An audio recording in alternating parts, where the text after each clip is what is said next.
is known as the Japan of Africa, the automobile hub of Africa. So today, I attended an event in the biggest hotel in Nnewi, the Nnewi Hotel and Event Center.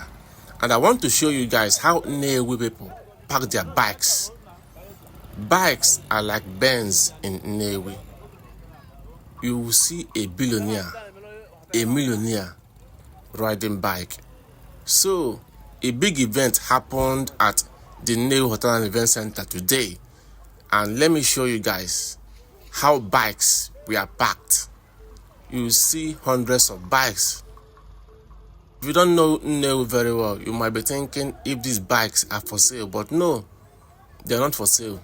People came with them for this event. Just see how bikes are lined up.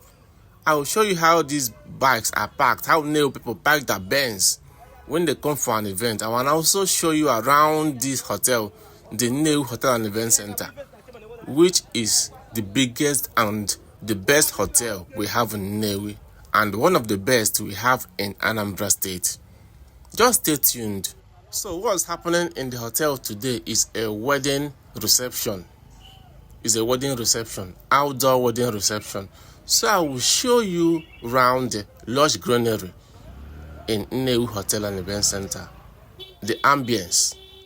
I will show you how they did this outdoor wedding reception. Stay tuned and don't go anywhere. Just feed your eyes while I take you around.